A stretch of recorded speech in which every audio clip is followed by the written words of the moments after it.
Hi, guys, and welcome back to Farmer Fridays, where I get to interview agriculturists, ag organizations, and ag businesses. My name is Elizabeth Lynch, and I am your Miss West Virginia 2022. I'm really excited about today's interview. We have Katie and Brooks from Deliteful Dairy, and I cannot wait to jump into this information that they have to share with you guys. So go ahead and first off, tell me about yourself and your ag background. I'm Katie. I grew up on a dairy farm in the same county that, in Washington County, Maryland, that we live in now. I met Brooks through 4-H. We showed cows together all through our 4-H years. And then once we got married, we're here on his farm. So I'll let him talk a little bit about his farm. So I'm Brooks. I'm the 7th generation dairy farmer on our farm here in Williamsport. So we're like a mile from the Potomac River, just across the river from the West Virginia line. We've been here since 1831. It's always been father to son generation as it moved down through the generations. Currently, I'm the only full-time person here on the farm. My father still works with me. He also works a full-time job off the farm.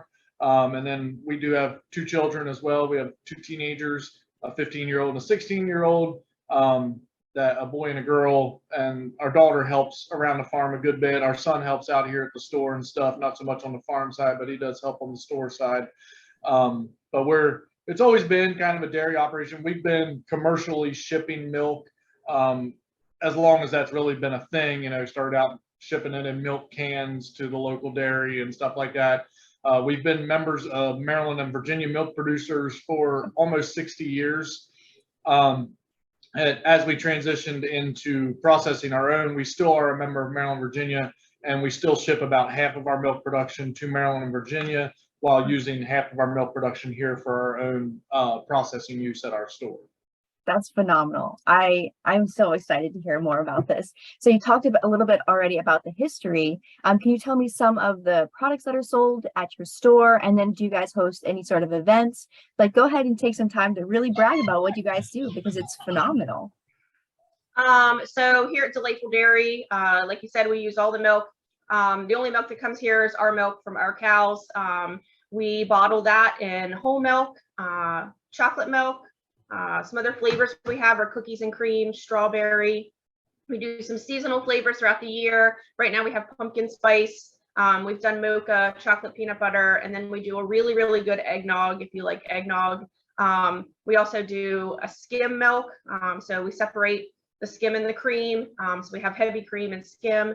And a really cool new opportunity that we've had is there's a public charter school in Kearneysville, West Virginia, that reached out to us about doing 8-ounce bottles for them. So we got to develop a skim version of chocolate milk to meet the school nutrition guidelines. So we're supplying them with skim and skim chocolate. We also make cheese here on site. We make cheese 2 to 3 times a day, or 2 to 3 times a week.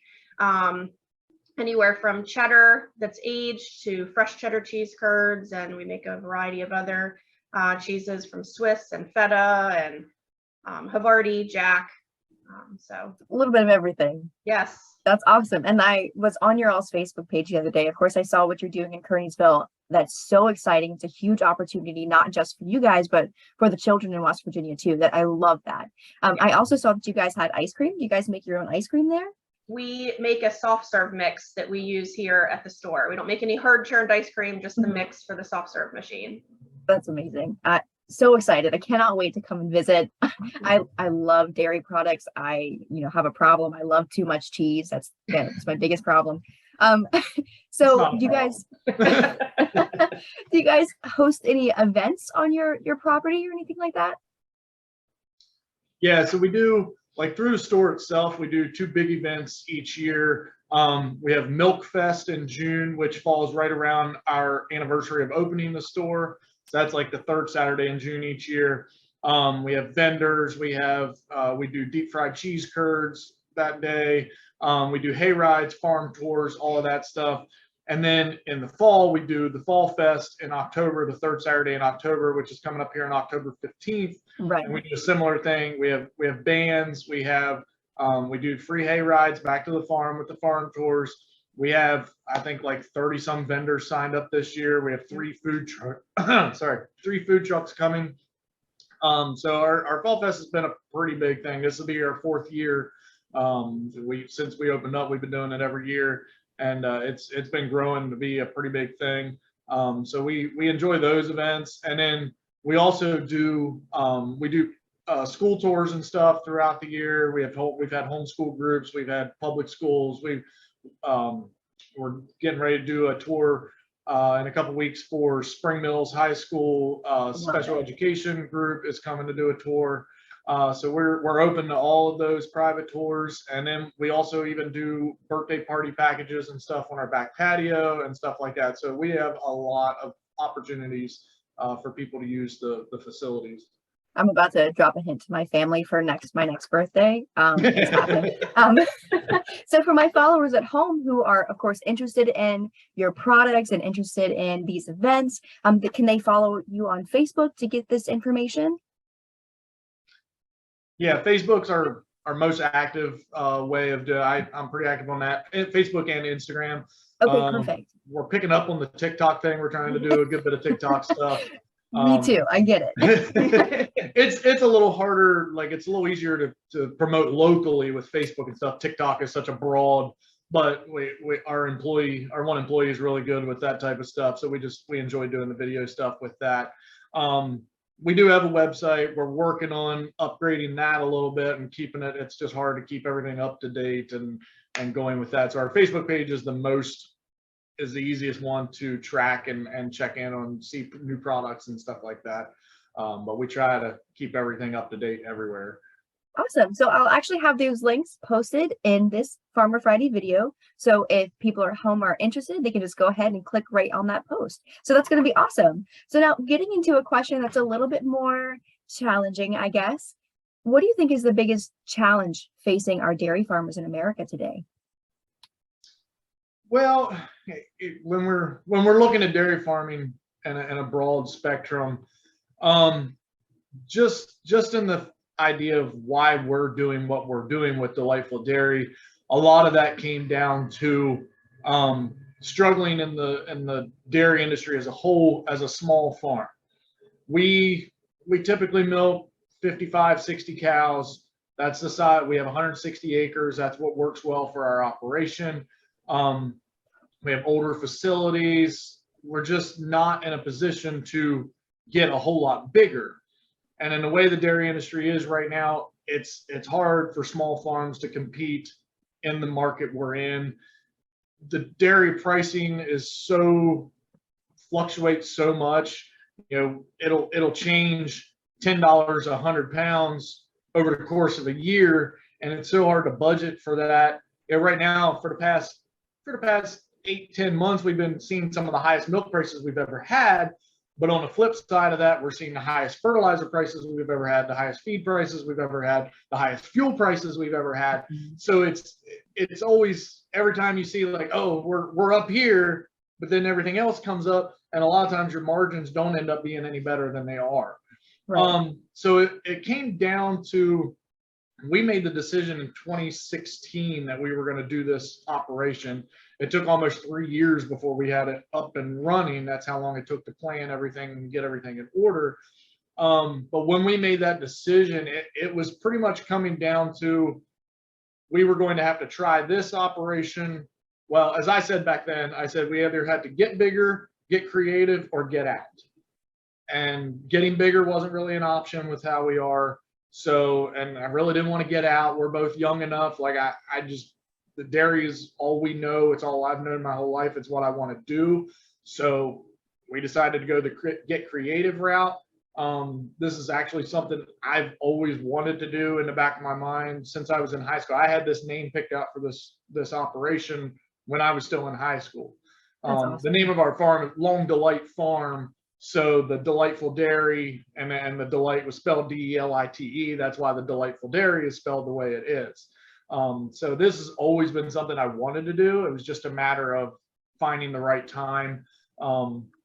We didn't actually own the property until 2016. So that was kind of what was holding us back. And when we purchased the property from my grandparents, it was kind of, okay, here we go. There's nobody to stop us now other than the banks. But luckily we found a partner with that pretty easily.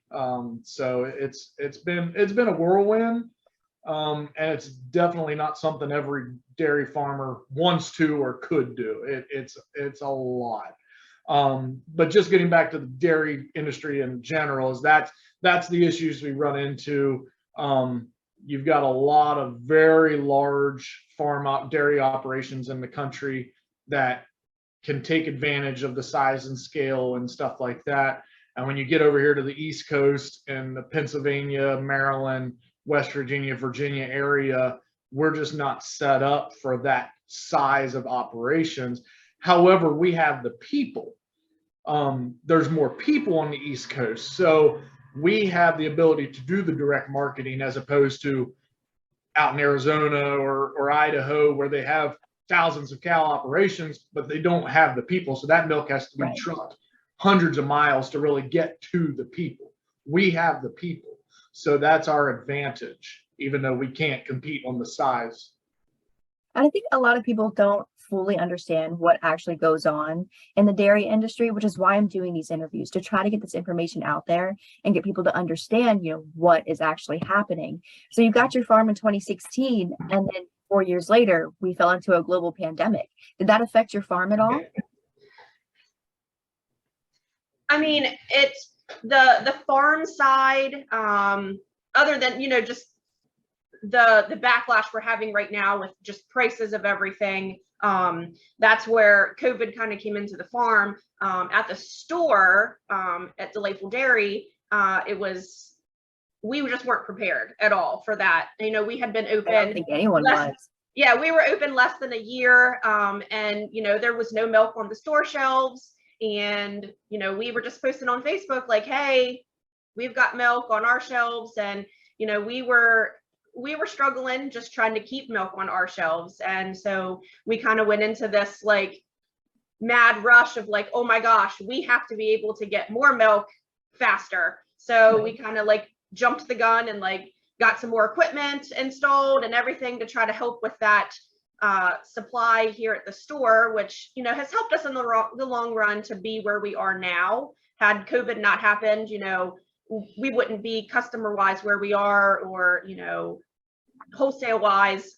So as much as it hurt a lot of people, it did help us business wise in some respects, and other respects, it almost crushed us. We grew, but there's such thing as growing too fast. Right. We just weren't prepared for it. And we peaked with the COVID stuff. Everything got really high, and obviously then we tailed back off. We didn't drop down to pre-COVID levels, but we didn't maintain those COVID levels. But we were able to pick up some new wholesale markets and find a lot of new customer base. So definitely a blessing and a curse at the same time. Definitely. I know from talking to a different group of farmers, and a lot of people who own their own farmers markets, they said that during COVID they sold more than they had ever sold, and that's just because people were looking to go directly to the farm as opposed to going to the grocery store where the shelves weren't stocked. So I mean, I like to try to remind people all the time that those places are still there. Try to take the time to support them when you can, because they were there to support you during COVID-19. So I always try to take the time to remind people of that fact. And going back to the idea of that it's a blessing and a curse. Dairy farming is extremely labor intensive, as you guys know, 100%, but the hard work is extremely rewarding, as you know, every single day. So what do you think is the best part about working on a dairy farm and doing this business like you have?